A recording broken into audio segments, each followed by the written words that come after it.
क्या होगा अगर सूरज अचानक से गायब हो जाए? 1 घंटे के लिए, 1 दिन के लिए, 1 महीने के लिए या फिर 1 साल तक अगर गायब रहे तो फिर क्या होगा? ये काल्पनिक तो ज़रूर है, पर अगर ये किसी भी तरह असल में हुआ तो क्या होगा? क्या आपने कभी सोचा है? अगर नहीं सोचा है तो आप उस अद्भुत चीज़ को देखने वाले हो। चलिए देखते हैं और चलते हैं इस अमेजिंग घटना के अंदर जो आपके रोंगटे खड़े कर देगी। चंद्रमा के साइज का एक बड़ा स्पेसशिप सौरमंडल के अंदर आ चुका है। धरती के सभी लोग इस बात से बेखबर है। ये स्पेसशिप है दूर के तारामंडल में रहने वाले एलियंस का, जो कि सूरज को लेने आए हैं। वो डायसन स्पेयर नाम का एक एडवांस मशीन ले आए हैं, जिसकी मदद से वे सूरज को अंदर डालकर अपने सौरमंडल में ले जा रहे हैं।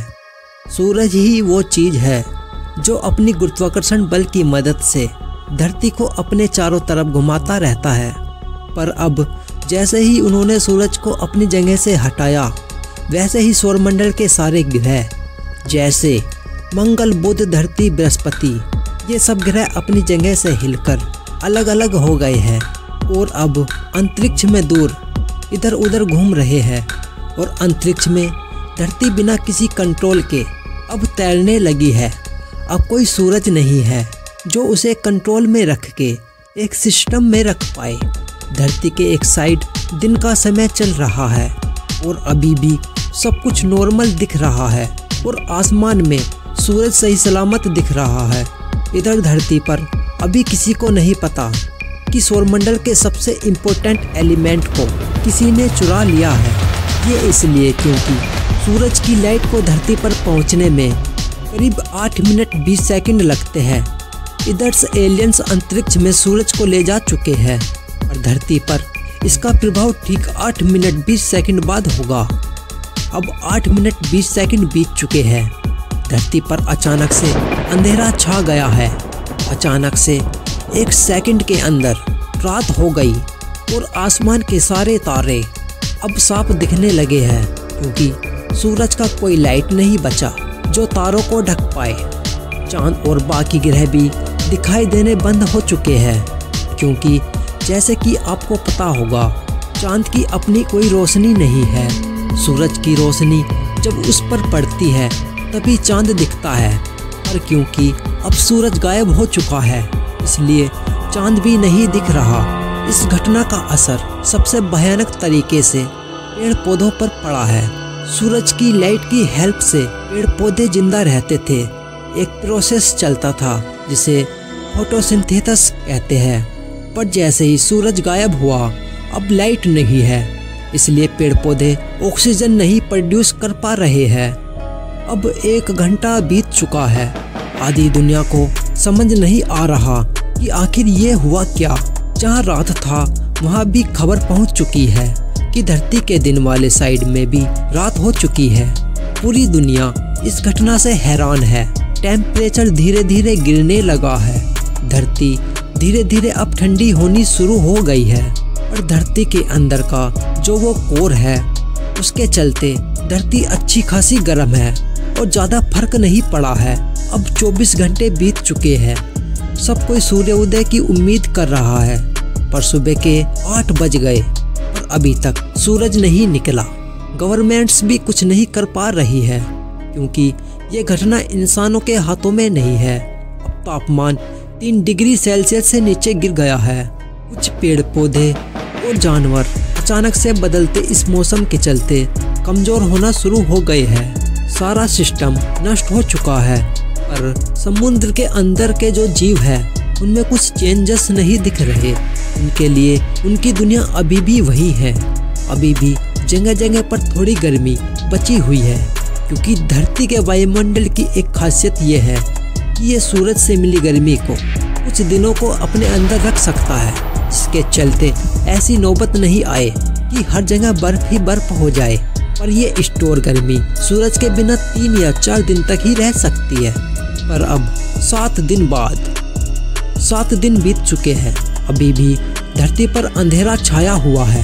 और तापमान माइनस में पहुंच गया है, -20 डिग्री सेल्सियस। जिसका डर था वही हुआ। 0 डिग्री में पानी बर्फ बन जाता है, पर अब पूरी दुनिया का टेम्परेचर -20 डिग्री सेल्सियस। इसलिए पानी लिक्विड यानी तरल रूप में मौजूद नहीं है। अब जितने भी दुनिया में समुद्र और नदियां हैं, सारी की सारी अब तक जम चुकी है। -20 डिग्री सेल्सियस टेम्परेचर के चलते पूरी दुनिया की बिजली अब चली गई है, क्योंकि जिस डैम के पानी से बिजली बनती है वो अब जम चुके हैं। इसलिए मोबाइल्स, फोन, टावर्स भी ऑफ हो चुके हैं, क्योंकि इस दुनिया को ऑन रखने वाली बिजली अब गुल हो चुकी है। सिर्फ कुछ ही जगहों पर अब बिजली बची है, जहां पर दूसरे माध्यमों से बिजली बनाई जाती है। पर धरती का पूरा सिस्टम इधर से उधर होने के चलते वो भी कुछ ही दिनों में बंद होने वाले हैं। ज़्यादातर पेड़ पौधे अब मर चुके हैं, क्योंकि बिना सूरज और बिना फोटोसिंथेसिस के अब वो जिंदा नहीं रह सकते। और पेड़ पौधों को खाने वाले जानवर भी अब धीरे धीरे मर रहे हैं, क्योंकि पेड़ पौधे अब अपने आप को जिंदा नहीं रख पा रहे हैं और सूख रहे हैं, जिसके चलते पूरी धरती पर इसकी कमी हो गई है। सारे लोग अब एक ही समूह में जी रहे हैं। हर समय रात ही रात है। आकाश में तारों का अब अलग ही मैप दिख रहा है, क्योंकि धरती अंतरिक्ष में घूमती घूमती किसी अनजान जगह पर पहुंच चुकी है। 1 महीने बाद धरती ठंडी और ज़्यादा ठंडी होती जा रही है। तापमान करीब -40 डिग्री सेल्सियस पहुंच चुका है और अब अंतरिक्ष से धरती कुछ ऐसी दिख रही है, जमी हुई धरती जो कपकपा रही है। ऑलमोस्ट पूरी धरती अब बर्फ से ढक चुकी है।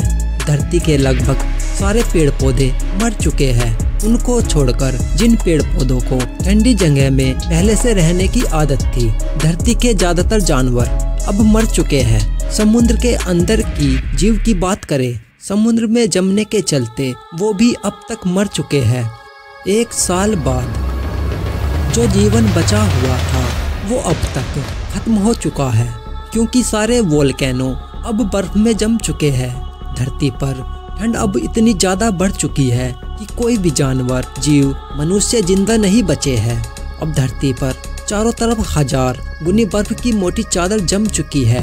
धरती का तापमान -160 डिग्री सेल्सियस हो चुका है। अब धरती घूमते घूमते सौरमंडल में बहुत दूर निकल गई है। बाकी के सभी ग्रह भी एक दूसरे से अरबों किलोमीटर दूर हो चुके हैं। धरती अब घूमते घूमते उस जगह पर पहुंच गई है जहां पर अंतरिक्ष के रैंडम एस्टेरॉइड अब धरती से टकराना शुरू हो गए हैं और अब धरती नष्ट हो गई है और अब सब कुछ खत्म हो चुका है। और अगर ऐसा नहीं भी होता तो भी धरती हजारों सालों तक अंतरिक्ष में ऐसे ही घूमती रहेगी। और ऐसा भी हो सकता है कि कोई ब्लैक होल धरती को अपनी ओर खींच लेगा और फिर ब्लैक होल में जाने के बाद धरती खत्म हो जाएगी। वैसे दोस्तों, इसमें घबराने की बात बिल्कुल भी नहीं है, क्योंकि ऐसा कुछ नहीं होने वाला और हम सब दुआ भी करते हैं कि ऐसा कुछ ना हो। ये महज हाइपोथेसिस यानी एक कल्पना है। असल में धरती हमेशा सूरज से बंधी हुई होगी, पर इसमें हमें ये जानने को मिलता है कि सूरज हमारे लिए कितना जरूरी है और सूरज ही वो वजह है जिसके चलते धरती पर जीवन संभव है। सूरज के बिना धरती कुछ भी नहीं है, इसलिए सूरज को भगवान का दर्जा दिया जाता है। आज की ये वीडियो आपको पसंद आई हो तो वीडियो को लाइक, कमेंट, शेयर करने के साथ साथ चैनल को भी सब्सक्राइब जरूर करें। धन्यवाद।